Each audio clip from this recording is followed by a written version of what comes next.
Hello friends, আমাদের আজকের সন্ধেটা শুরু হতে চলেছে একদম জাঁকজমকভাবে। কেননা আজ যেহেতু রবিবার, আর তাই আমরা সবাই মিলে ঠিক করেছি যে আজকে সানডে স্পেশাল মোমো বানানো হবে। আর যেটা কিনা হবে একদম পুরোপুরিভাবে পাহাড়ি স্টাইলে।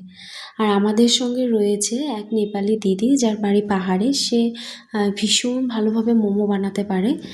তো আজকে হঠাৎ করে এটা ঠিক করা যে আজকে সন্ধ্যাটা মোমো দিয়ে শুরু করা যাক। তো এখানে আমি ওদের রুমে গিয়ে দেখি যে সব কিছু ওরা একদম কেটে বেছে একদম সব ম্যাশ করে রেখেছে।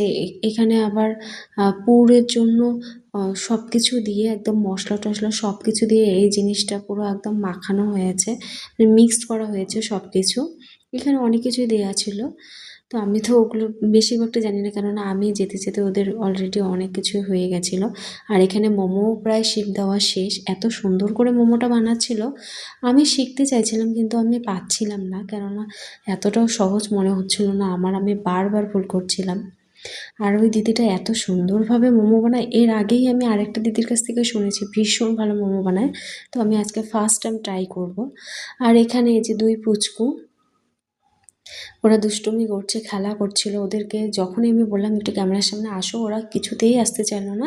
মানে বললো আবার ফটো, ওরা ভেবেছিল যে আমি ফটো উঠাচ্ছি, কিন্তু আমি তো ভিডিও করছিলাম। তারপরে ওরা চলেই গেল ওখান থেকে। আর বলতে বলতে এইদিকে মোমো অলরেডি একবার হয়েও গেছে। তো এটা স্টিমে দেওয়া ছিল। তো তারপর এটা সেকেন্ড টাইম করা হচ্ছিল। আর এখানে বেলতে বেলতে তো আমাদের অবস্থাই শেষ, কেননা অনেকটা করা হয়েছে। আর এখানে চাটনি বানানো হয়ে গেছে, এখানে স্যুপও হয়ে গেছে প্রায়। আর বাকি অংশটা যেটা ছিল, বাকি মোমো যেটা পরে যেটা বানানো বানানো হয়েছে আর কি, একটা তো অলরেডি নামিয়ে নেওয়া হয়েছে। আর পরেরটা ওখানে স্টিমারে দেওয়া ছিল, যাতে গরম গরম ভালোভাবে ওটা সিদ্ধ হয়ে যায় আর কি। তারপর আমরা সবাই মিলে গরম গরম খাচ্ছিলাম। তো ভীষণই টেস্টি হয়েছিল মোমোটা খেতে।